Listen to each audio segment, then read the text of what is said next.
জন্য অত্যন্ত আসান হবে, অবস্থাটা খুবই আরামের হবে। নবীজি বলেন, এক ওয়াক্ত ফরজ নামাজ আদায় করতে যে সময়টুকুন লাগে, কিয়ামতের মাঠের এই সময় এত বড় বিরাট লম্বা সময় জান্নাতীদের জন্য এরকম হালকা হয়ে যাবে। সুবহানাল্লাহ। হযরত আবু সাঈদ খুদরী রাদিয়াল্লাহু তাআলা হাদিসখানা বর্ণনা করেছেন, এক ওয়াক্ত নামাজ, একটা ফরজ নামাজ পড়তে যতটুকুন সময় লাগে এতটুকুন সময়ের ভেতরে জান্নাতীদের কারবার শেষ হয়ে যাবে। সুবহানাল্লাহ ওয়া বিহামদি। আর ওদের কারবার তো শেষই হবে না। وَيَوْمَ تَشَقَّقُ السَّمَاءُ بِالْغَمَامِ وَنُزِّلَ الْمَلَائِكَةُ تَنزِيلًا। ওরা ফেরেশতা দেখতে চায়। সেদিন আসমান সমূহ বিদীর্ণ হয়ে মেঘ পুঞ্জ বেরিয়ে আসবে, আত্মপ্রকাশ করবে। তার ভেতর থেকে ফেরেশতারা ক্রমাগত নাজিল হতে থাকবে।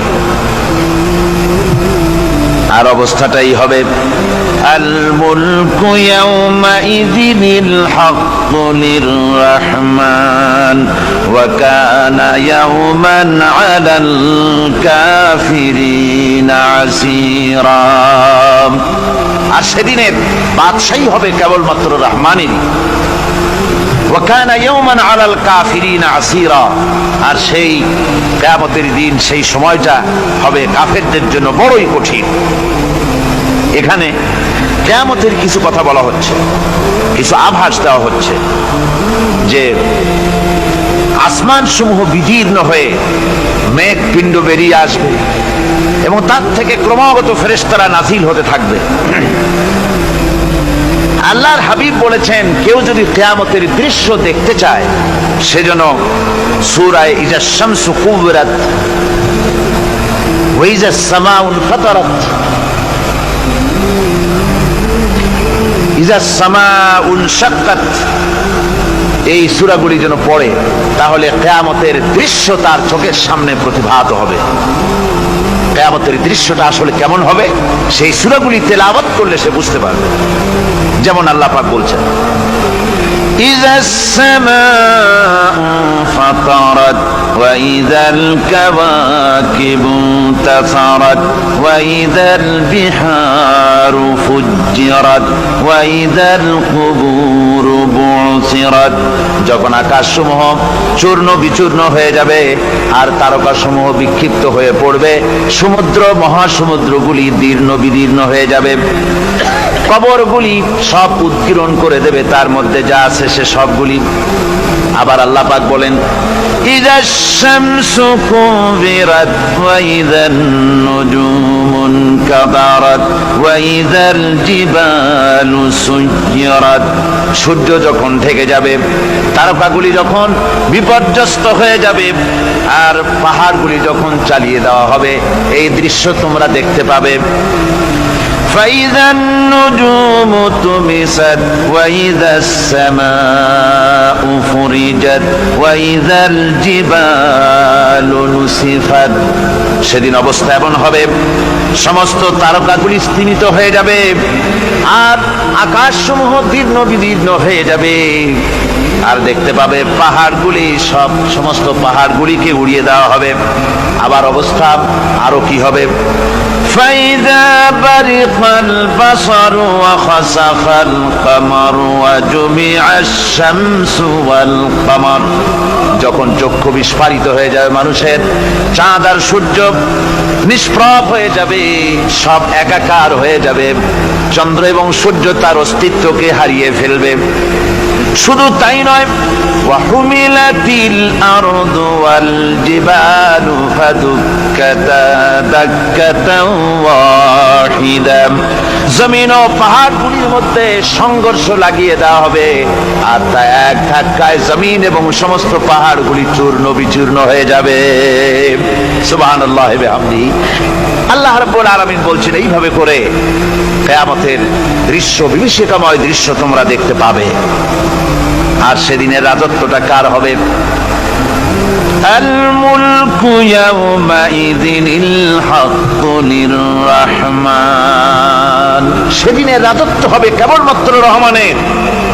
অর্থাৎ যেসব কৃত্রিম বাদশাহী দেখে তোমাদের চোখে ধাঁধা লেগে গিয়েছে, তোমাদেরকে দুনিয়ার বাদশাহী দেখে তোমরা ধোঁকায় পড়ে গিয়েছো, এসব বাদশাহী কিছুই টিকবে না সেদিন। সেদিন শুধু বাদশাহী থাকবে একমাত্র আল্লাহ পাকের। কার থাকবে বাদশাহী?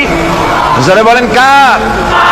আল্লাহ রাব্বুল আলামিন যখন কিছুই থাকবে না ঘোষণা করবেন লিমানিল মুলকুল ইয়াউম লিল্লাহিল ওয়াহিদুল কাহ্হার। আজকে কার রাজত্ব?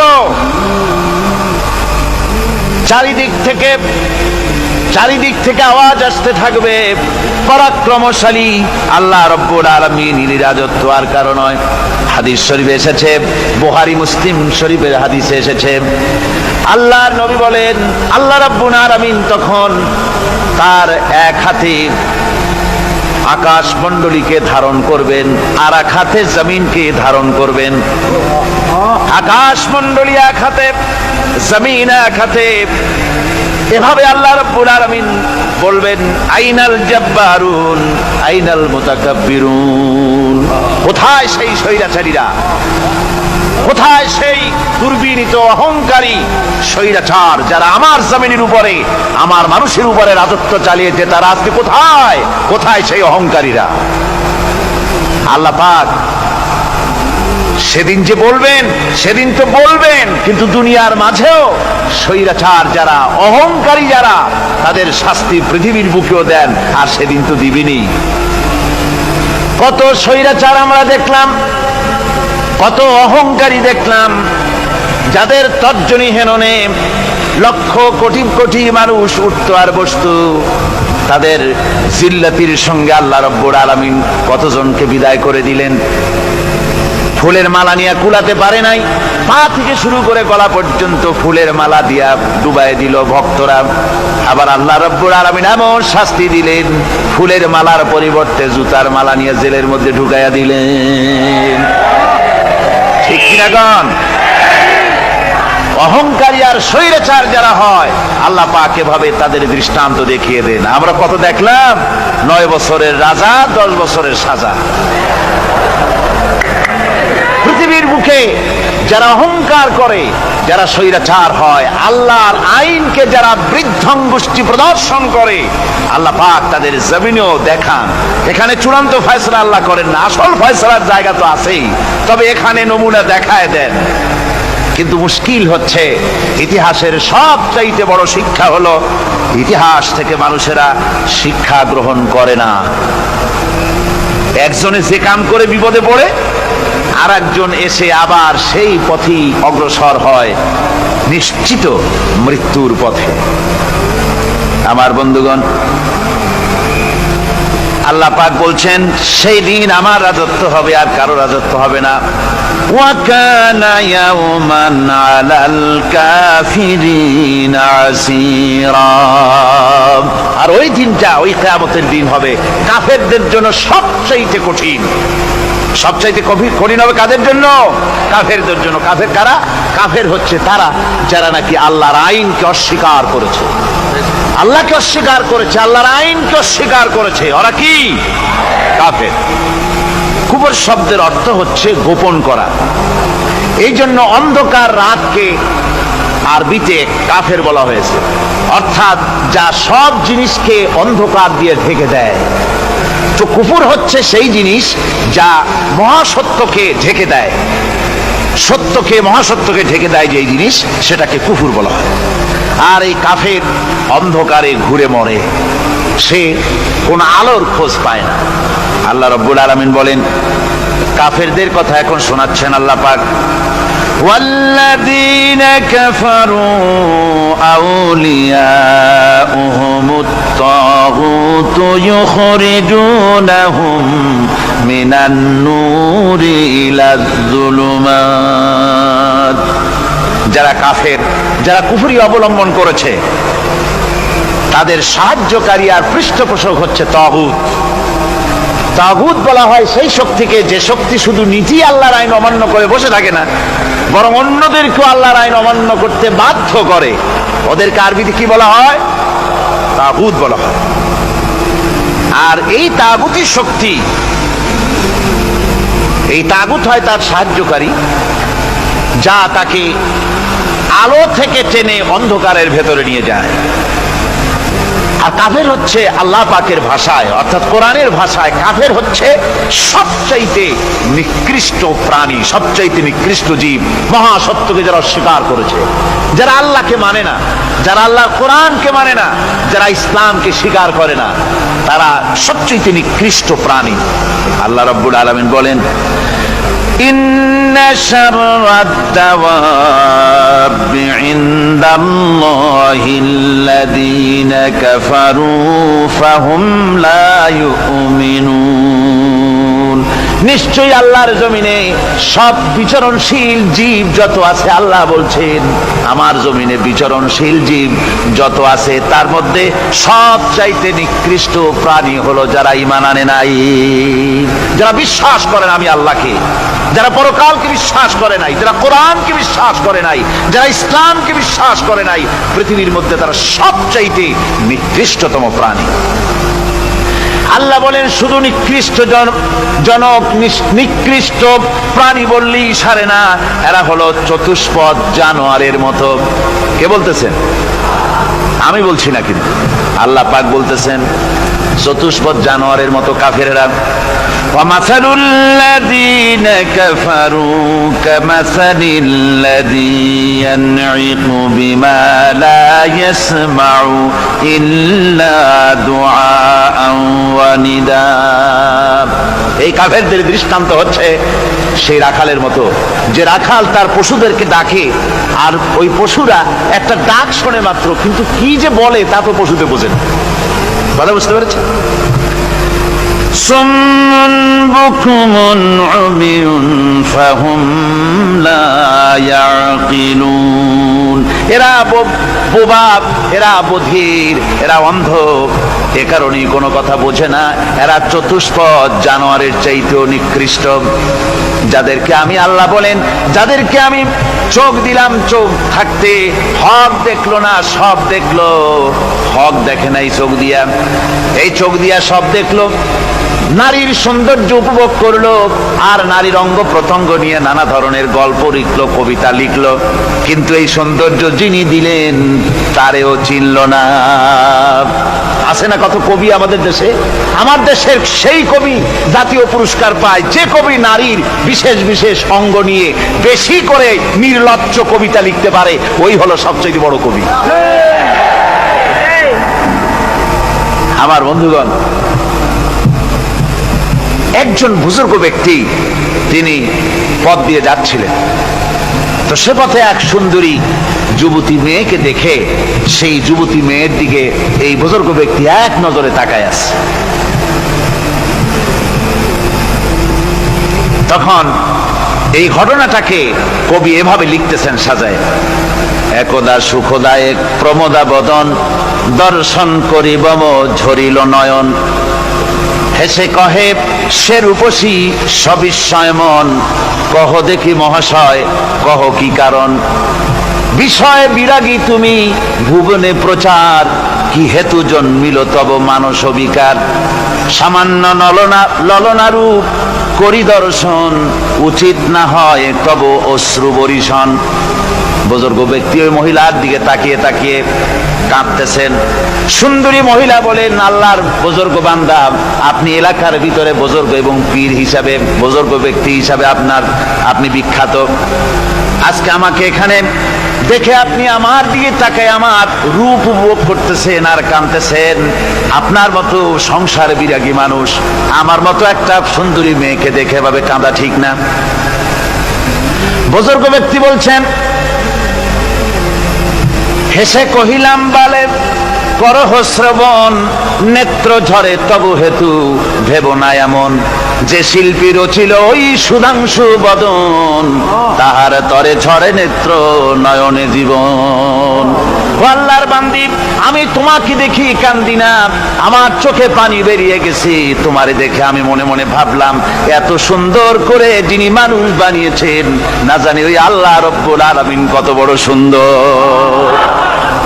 আমার ভাইরা, সুতরাং চোখ থাকতে ওরা আল্লাহ রাব্বুল আলামিনের কুদরত ওরা দেখে নাই, কান থাকতে কোরআনের আওয়াজ ওদের কানের মধ্যে ঢোকে নাই, বিবেক থাকতে আল্লাহর দ্বীনকে বুঝতে পারে নাই, চিন্তা করতে পারে নাই। আল্লাহ রাব্বুল আলামিন বলেন, উলাইকা কাল্লানাম, এরা হলো চতুষ্পদ জানোয়ার, বালহুম আদল, শুধু জানোয়ার না, জানোয়ারের চাইতেও নিকৃষ্ট। এমনই জানোয়ার, আল্লাহ বলেন শুধু জানোয়ার না, জানোয়ারের মতো শুধু খায় জনমের মতো। والذين كفروا يتمتعون ويأكلون كما تأكل الأنعام। এই কাফেরগুলির কাম শুধু ফুর্তি করা, গান বাজনা, নাটক, গল্প, এই সব কাজ তাদের। নামাজ নাই, রোজা নাই, আল্লাহর চিন্তা নাই, তাহাজ্জুদ নাই, পরহেজগারি নাই, শুধু গান আর নাচ। দেখেন না ফুর্তি। এই যে 1 জানুয়ারি রাত 12টার সময় আমার ঘুম ভেঙে গেল, এই যেখানে আমি ছিলাম, বিকট আওয়াজ। আমি মনে করলাম পাশের বাড়ি বুঝি ডাকাত পড়ছে। পরে বাড়িওয়ালা আমাকে বললেন যে ডাকাত না, বোধহয় এই নিউ ইয়ার সেলিব্রেট হচ্ছে, নতুন বৎসর উদযাপন হচ্ছে বোমা দিয়ে, শহরবাসীর আরামের ঘুম হারাম করে এগুলি করা হচ্ছে। এ তো গেল 1 জানুয়ারি। আর যখন আমাদের নিজেরটা যখন আসে, অর্থাৎ 1 বৈশাখ, তখন দেখছেন অবস্থা 1 বৈশাখে। এবছর আমাদের দেশে 1 বৈশাখে ঢাকায় যে দৃশ্য আমি টিভির মধ্যে দেখলাম, তাতে আমার মনে হয়নি যে 12 কোটি মুসলমানের দেশে রাজধানীতে এই দৃশ্য হচ্ছে। আমার মনে হচ্ছিল এটা বুঝি কলকাতা অথবা অন্য কোনো শহর হবে। আমি দেখলাম সমস্ত যুবক যুবতী, নারী পুরুষ, বিভিন্ন বয়সের লোক সব একসঙ্গে রাস্তায় নেমেছে, নাচতেছে। তার মধ্যে বুদ্ধিজীবী আছে, শিক্ষিত লোক আছে, সমানে নাচতেছে। আর তাদের মুখোশ পরা, বানরের মুখোশ, কুকুরের মুখোশ, শূকরের মুখোশ, ঘোড়ার মুখোশ, পাতিশিয়ালের মুখোশ, এই মুখোশ পরে এভাবে নাচতেছে। আমি চিন্তা করলাম, নববর্ষের সাথে কুত্তার মুখোশের সম্পর্ক কি? নববর্ষের সাথে পাতি শ্রীগালের মুখোশের সম্পর্ক কি? তাহলে ওরা কি বলতে চায় যে আগামী বছরটা আমরা কুত্তার ভূমিকায় অ্যাক্টিং করব, অথবা শ্রীগালের মতো ধূর্তামি করব জাতির সাথে? তারপরে কি করলো? সকাল বেলায় যুবক যুবতী 1 বৈশাখ সূর্য উদয়ের আগে রমনা লেকের পাড়ে গিয়ে সব দাঁড়িয়েছে বাসন্তী রঙের শাড়ি পরে। তারপরে সেখানে দাঁড়িয়ে সূর্য উদয়ের পানে তাকিয়ে সকাল বেলায় ভাবে করজোর করে বলছে, এসো হে নববৈশাখ স্বাগতম হে। নববৈশাখ অলক্ষে বোধহয় এটা শুনে বলতেছে, বাবাজিরা আমারে ডাকতেছো, অপেক্ষা করো, আমি আসতেছি। আমারে ডাকতেছো, আমি আসতেছি, কোমরে গামছা বেঁধে আসতেছি, 225 মাইল স্পিডে আসতেছি, 30 ফুট উঁচু জলোচ্ছ্বাস নিয়ে আসতেছি, নববৈশাখের মজা সাত চাকায়। আমার ভাইরা, মুসলমান নববর্ষ উদযাপনের সাথে মুসলমানের কিসের সম্পর্ক? মুসলমান যদি এই দিন উদযাপনই করে, তাহলে তাকে করতে হবে ফজরের নামাজ পড়বে। মুসলমান নববর্ষ উদযাপন করবে, ফজরের নামাজ পড়বে, তারপরে কোরআন শরীফ তেলাওয়াত করবে, দরুদ শরীফ পড়বে, আল্লাহর দরবারে হাত তুলে বলবে, রব্বুনা রাব্বিন, 1 বছর পার করে দিলাম, নাফরমানি ছাড়া কিছুই তো করি নাই, বিগত বছরে যা করেছি মাফ করে দাও, আগামী বছরটা গোটা জাতি আর দেশের জন্য কল্যাণকর মঙ্গলময় করে দাও। এটাই তো বলা উচিত ছিল নাকি? বলে তা না করে, তা না বলে বৈশাখের পরিচালককে না ডেকে সরাসরি বৈশাখকে আহ্বান করা হয়েছে, আর বৈশাখ আহ্বান করার মজা জনমের মতো দেখাই দিয়েছে। আল্লাহ রাব্বুল আলামিন তাই বলেন, কাফেররা তাদের কাজ হলো শুধু খাওয়া, তারা এমন খাওয়া খায় জনমের মতো খায়। ইয়াকুলুনা কামা তাকুলুল আনাম, জানোয়ারে যেমন খায় ওই রকম খায়। তার মানে খায়, একটু বিসমিল্লাহ কয় না, খায়া যখন ছেড়ে দেয় তখন আলহামদুলিল্লাহ বলে না, বাহাত দিয়ে খায়, আবার বাহাত দিয়ে খায়। ডাব একটা কাটলো, বিসমিল্লাহ নাই, খাইলো, 2-4 ঢোক খাইয়া পুরা ডাবটার ফেলাই দিল। ডাবটা কি তোমার বাজান তৈরি করছিল নাকি? একটু বিসমিল্লাহ বললা না, একটু শুকরিয়া আদায় করলাম। আমি গত এই যে ডিসেম্বর গেল, ডিসেম্বরের 16 তারিখ আমেরিকা থেকে এসেছি। ওখানে দেখলাম তারা প্রতি নভেম্বর মাসের শেষ বৃহস্পতিবার থ্যাঙ্কস গিভিং ডে অবজার্ভ করে। তা আমি জিজ্ঞেস করলাম, থ্যাঙ্কস গিভিং ডে জিনিসটা কি? ওরা বললো এটা হচ্ছে এই যে গড আমাদেরকে সারা বছর ভালো খাওয়াইছে, আমাদেরকে ভালোভাবে পড়াইছেন, সুন্দর রেখেছেন, এই জন্য আমরা গডকে থ্যাঙ্কস দেই নভেম্বরের এই শেষ দিনটিতে। সারা বছরে ভালো খাইছি, ভালো থাকছি, এই জন্য গভর্নমেন্টকে মানে গডকে থ্যাঙ্কস দিলাম। আমি আমার আলোচনায় সেখানে বললাম যে দেখেন, রাশিয়ার সাথে আমেরিকার পার্থক্য তো এখানে, ওরা গডকে অস্বীকারই করেছে, গডই মানে না। আর এরা গডের নামাজ রোজা বা ইবাদত কিছু করুক আর না করুক, গডের অন্তত একটা ধন্যবাদ দেয়। ওরা ওদের ডলারে লিখেছে ইন গড উই ট্রাস্ট, প্রত্যেকটা ডলারে লেখা আমরা গডে বিশ্বাস করি। তো শুকর আদায় করলে তো আল্লাহ বাড়িয়ে দিবেন। আল্লাহ রাব্বুল আলামিনের সুন্নাত হলো শুকর যদি কেউ আদায় করে আল্লাহ বাড়িয়ে দেন। লা ইন শাকারতুম লা আযীদান্নাকুম ওয়া লা ইন কাফারতুম ইন্না আযাবী লাশাদীদ। আমার নিয়ামতের শুকর যদি আদায় করো আমি বাড়ায় দেব, আর যদি নিয়ামতের শুকর আদায় না করো তাহলে মস্ত বড় শাস্তি তোমাদের জন্য রেখেছি। তো আমেরিকা শুকর আদায় করে নিজেরা খাইয়া, কিন্তু ওদের জমিন হলো বিশাল জমিন। আমি কয়েকবার গিয়েছি এবং বহু স্টেট সফর করেছি। ওদের জমিন এত ফার্টাইল, জমিনে যদি রীতিমতো তারা ফসল ফলাতো, এই ফসল সারা দুনিয়ার দরিদ্র ভুভুক্ষ জনতাকে খাওয়াইয়া বাঁচাইতে পারত। কিন্তু ওরা তা করে না। ওরা করে কি? ওরা মুনাফার হার, বাজার দর ঠিক রাখার জন্য নির্দিষ্ট পরিমাণ জমিনে ফসল ফলায়, কিন্তু জমিন এতই উর্বর ওদের মেজারমেন্ট করা, মাপ করা, হিসাব করা ফসল হয় না, ফসল হয় বেশি। তখন বাড়তি ফসলকে তারা প্রতি বছর লক্ষ লক্ষ টন আলু আর গমকে তারা সমুদ্রে নিক্ষেপ করে। তাদের আলু এবং গম সেই সময় তারা নিক্ষেপ করে সমুদ্রে যখন ইথিওপিয়া, সুদানে মানুষ না খেয়ে মরছে। পৃথিবীর বিভিন্ন দেশে মানুষ ক্ষুধার যন্ত্রণায় যখন চিৎকার করছে, আর তাদের এই চিৎকারে আকাশ বাতাস ভারী হয়ে যাচ্ছে, তখন ওরা এই কামটি করছে। তাই আমি ওই প্রথম দিন বলেছিলাম যে রাশিয়া যেমন খান খান হয়েছে, অস্তিত্ব বিলুপ্ত হয়েছে আল্লাহর সাথে নাফরমানি করার কারণে। আপনারা বলতে পারেন কমিউনিজম কি একটা সহজ ব্যাপার? একটা বিরাট শক্তি। পৃথিবীর বুকে কত দেশ তারা ডমিনেট করতেছিল, কোনো যুদ্ধ নাই, কোনো রক্তপাত নাই, বিনা ধাক্কায়, বিনা বাতাসে, বিনা ঝড়ে বিশাল মহিরুহু চিৎপটাং। এটা হলো কেন? কেন হলো রাশিয়ার এই দশা? আমি লালদিঘির ময়দানে বলে গেছিলাম, আমি চিন্তা করে যেটা পাইছি সেটা হচ্ছে এই দুনিয়ার সমস্ত মতবাদ আল্লাহকে কোনো না কোনো প্রকারে স্বীকার করে। তার কথা মানুক আর না মানুক, আছে একটা কিছু, এতটুকুন বলে যে আল্লাহ আছেন বা গড আছে বা একটা কিছু আছে। কমিউনিজম, সমাজতন্ত্র হলো পৃথিবীর একমাত্র নিকৃষ্ট মতবাদ, যে মতবাদ সরাসরি আল্লাহকে অস্বীকার করেছে, বলেছে আল্লাহ নাই, দেয়ার ইজ নো গড। তারা ধর্মকে আফিম বলেছে। আল্লাহ পাক তাই কোন যুদ্ধ ছাড়া, কোন মারামারি ছাড়া, কোন রক্তপাত ছাড়া এই বিশাল শক্তিকে উৎকারে উড়িয়ে দিলেন, তুলার মতো হয়ে। গোটা রাশিয়া তুলার মতো হয়ে পেঁজা তুলা, ধোনা তুলার মতো হয়ে সব উড়ে চলে গিয়েছে, অস্তিত্ব বিলুপ্ত হয়ে গিয়েছে।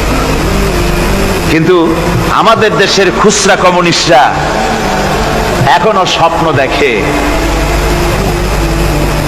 ওই যে কালকে বলেছি, তারা বলে কলমের খোসা এটা এখনো নষ্ট করা যাবে না, এটা এখনো চালু করা হবে, এখনো চীনে আছে, এখনো কিউবায় আছে। ওই কিউবা থেকে, চীন থেকে ফিদেল কাস্ট্রোর একটু আওয়াজ শোনে, চীন থেকে মিস্টার ব্যাং না কি জানি না, ব্যাং, এর আওয়াজ শোনে আর তাই মনে করে এ বুঝি সমাজতন্ত্রের বিজয়ের গান। না, চীন থেকে আর কিউবা থেকে যে আওয়াজ আজকে উঠতেছে, এ আওয়াজ সমাজতন্ত্রের বিজয়ের আওয়াজ নয়, এটা হলো সমাজতন্ত্রের মরণ যন্ত্রণার গোঙানির আওয়াজ। কাজেই এরা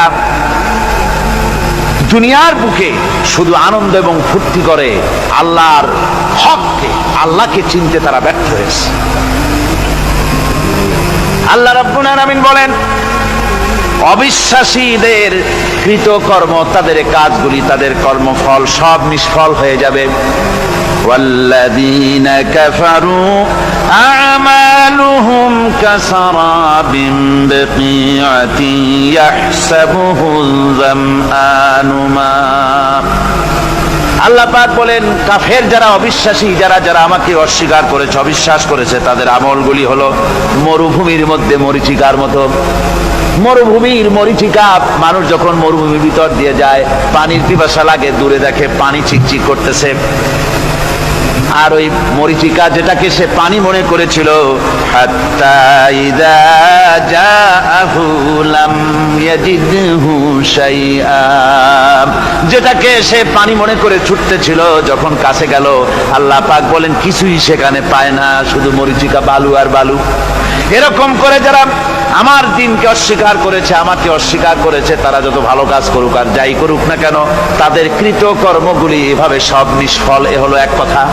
2 নম্বরের কথা হলো, ওরা মনে করেছিল সমাজতন্ত্র শান্তি দেবে, কমিউনিজম শান্তি দেবে, সোশ্যালিজম শান্তি দেবে, ক্যাপিটালিজম শান্তি দেবে। এই শান্তির চিন্তা করে অগণিত মানুষকে হত্যা করে সমাজতন্ত্রের রাজত্ব যখন কায়েম করলো, 70 বছরও চলে গেল, তারপরে তারা দেখলো হাত্তা ইযা জাআহু লাম ইয়াজিদহু শাইআ, কিচ্ছুই পেল না। তারা ক্ষুধার যন্ত্রণায় মরলো, কাপড় নাই, খাবার নাই। তারা ওই রাশিয়া থেকে, চেকোস্লোভাকিয়া থেকে, যুগোস্লাভিয়া দিয়া, রোমানিয়া থেকে, হাঙ্গেরি এবং পোল্যান্ড আর মঙ্গোলিয়া থেকে, সেখানে সমাজতন্ত্র তাড়াতে আমরা যাই নাই। আমরা সেখানে সমাজতন্ত্রের বিরুদ্ধে তাফসীর করি নাই, ব্যাখ্যা করি নাই, বক্তব্য রাখি নাই। ওই সব দেশ থেকে সমাজতন্ত্র তাড়াইছে কে? কারা তাড়িয়েছে? না না, ওরা নিজেরাই, সেই দেশের জনগণই এটাকে উৎখাত করেছে তাদের জমিন থেকে। আল্লাহ পাক বলছেন, যারা আমার দিনকে, আমার বিধানকে যারা অস্বীকার করবে, তারা এই অস্বীকারী অবস্থায় যদি মৌত হয়, আমার সমাজতন্ত্রী কোনো ভাই যদি এ মাহফিলে থাকেন, কমিউনিস্ট কোনো ভাই যদি মাহফিলে থাকেন, তাহলে শুনুন আল্লাহ কি বলতেছেন। আল্লাহর দিনকে, আল্লাহর কোরআন, পূর্ণাঙ্গ জীবন বিধান, অর্থনীতি আছে, সমাজনীতি আছে, রাজনীতি আছে, কথা যারা বিশ্বাস করে না, কোরআনকে শুধুমাত্র নামাজ, রোজা, হজ, যাকাত আর বেহেশত দোজখ যারা মনে করে, জীবন ব্যবস্থা মনে করে না, এই অবস্থায় যদি মারা যায়, আল্লাহ রাব্বুল আলামিন বলেন, ইন্নাল্লাযীনা কাফারু ওয়া মাতু ওয়া হুম কুফফারুন উলাইকা আলাইহিম লানাতুল্লাহি ওয়াল মালাইকাতি ওয়ান নাসি আজমাইন। আল্লাহ রাব্বুল আলামিন বলেন, আমাকে অস্বীকার করার অবস্থায়, আমার দ্বীনকে, বিধানকে অস্বীকার করার অবস্থায় যদি মৌত হয়ে যায়, তাহলে আল্লাহ, ফেরেশতা এবং तमाम পৃথিবীবাসীর অভিসম্পদ তার উপরে হতে থাকে, লানত হতে থাকে। খালিদিনা ফিহা লা ইউখাফফাফু আনহুমুল আযাবু ওয়া লা হুম ইউনজারুন।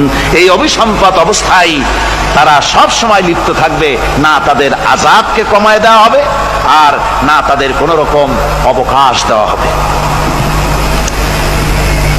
এখন আরো মজবুত কথা আসতেছে, وَيَوْمَ يَعُضُّ الظَّالِمُ عَلَى يَدَيْهِ يَقُولُ يَا لَيْتَنِي اتَّخَذْتُ مَعَ الرَّسُولِ سَبِيلًا। সেদিন জালেমেরা নিজেদের হাত কামড়াতে থাকবে। কোন দিন? বোঝেন না কথা? কোন দিন? কিয়ামতের দিন। কিয়ামতের দিন জালেমেরা নিজেদের হাত কামড়াতে থাকবে আর বলবে, ইয়া লাইতানি ইত্তাখাযতু মা'আর রাসূল